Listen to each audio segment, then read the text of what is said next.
Hunting is your desire to go out into the world and reap what you sow in the same instance. We know you can't reap what you sow simultaneously. The problem is that people can feel that. Do you ever go out with the intention of generating new business or to create long-lasting partnerships, but just get tired of coming up short? Or maybe you're meeting people, but the relationships just never seem to last. Well, I'm here to break down all the reasons why, so you can thrive and not feel deprived.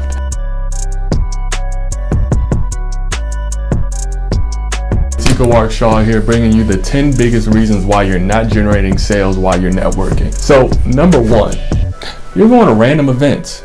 You're not being efficient in your efforts to go to the right places. Imagine going fishing with the end result of catching sharks, right? But you're going to every river, every freshwater lake, every man-made lake, in the ocean, of course. Your likelihood of catching a shark is that much greater when you're only fishing in the ocean. So I remember when I first started Shaw's Covenant, I was going to all these events because I was 22 years old. I wanted to go to all those different events, and I was going to events where there were 18-year-olds up to as the oldest being 25. The problem was I had $1,000 product with people that didn't have any money.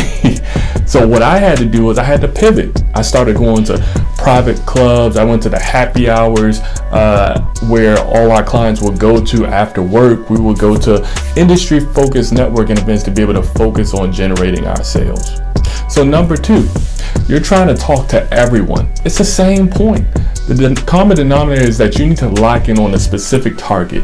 You don't need to talk to everyone in the room. You should be able to pick up on certain conversations, industry jargon, or their appearance that your target audience typically wears to identify themselves.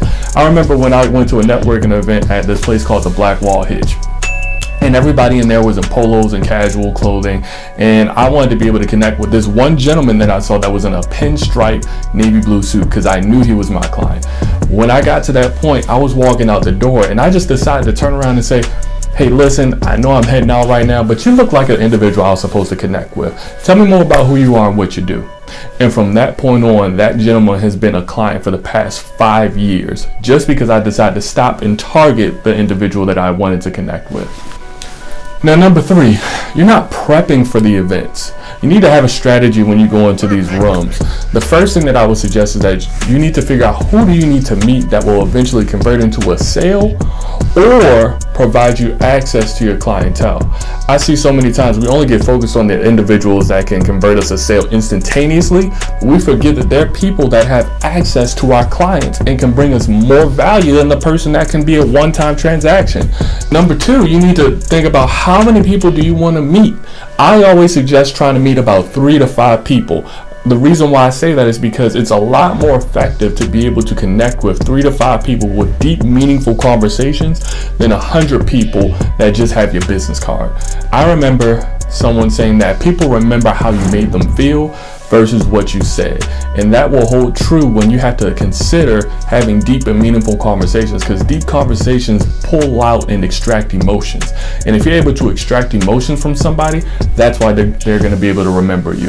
So, number 4, you're not trying to add value. Don't go in there like a baby, wondering what others can do for you. Ask what you can do for them. Remember when JFK said that? Remember what you can do. No, he said something like, ask not what your country can do for you. Ask what you can do for your country. Ask not what your country can do for you, but what can you do for your country? You have to understand that people can feel your intentions when you connect with them. If they feel like you're just looking at them as another opportunity, another sale, it becomes disingenuous. You have to go in there with the intent to add so much value that people will want to remain connected to you and promote your services on your behalf. The goal is to be resourceful.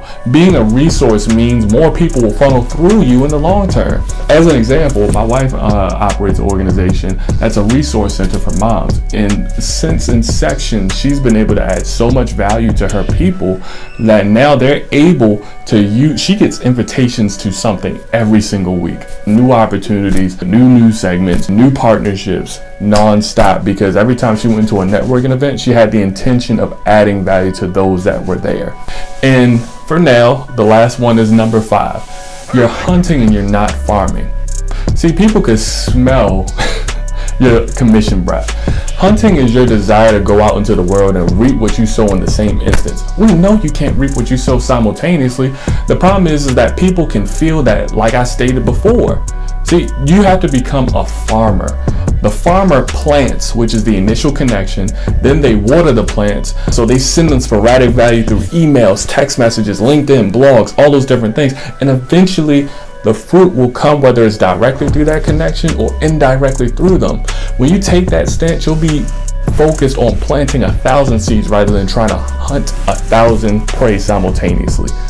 One of our recent guests from Hidden Secrets talked about how he was networking for close to 2 years and he was coming up short. But rather than me tell you a story, I'm gonna let you get a quick excerpt of it. So the second year is when I made that pivot to go more so the millennials. I started getting some traction. I networked really heavy. It took about 9 months of aggressively networking. When I say aggressively, I mean I'm at everybody's coffee, lunch and learn, meet and greet that in the morning and night, at everything all week. Did that for 9 months and saw no results again. So I'm like, come on, man, going into almost the third year of this thing and I'm still not seeing anything. So, but that's when the floodgates opened right after that. So I did 9 months and saw nothing. And at the top of 2020, right when COVID hit, all of the networking I've been doing started paying off because now people started calling me. Now deals are just coming in. They're coming in. I can't turn away a conversation. So I went and got my PNC license, which allowed me to sell auto, home, business, and have a lot more conversations around insurance. So since that experience, he's been able to leverage partnerships to generate 6-figure business without having to pay for leads. Imagine being able to build a business where you don't have to spend money on marketing, but you have a consistent flow of lead generation that grows your business. So I know the video says it's 10. Well, I can only give you 5 because I didn't want to put too much in this one video. But I want you to know this channel was created to bring value to the world in all lanes of economic development, being the business growth, being in wealth creation, and job creation. So if you found value in this information and want to catch our part 2 of the 10 biggest reasons why you're not generating sales in your networking efforts, make sure that you like, you comment, and you subscribe to this channel. Oh, my bad. I thought I was finished. No Meek Mill reference. Have you ever wanted to avoid mistakes before they happen in your entrepreneur journey? Well, make sure you chime in with us every Tuesday evening at 7 p.m. Eastern Standard Time for Hidden Secrets of an Entrepreneur, to unlock secrets of 6- and 7-figure entrepreneurs and subject matter experts that have cracked the code that will change everything in your business. Until then, I'll see you next time.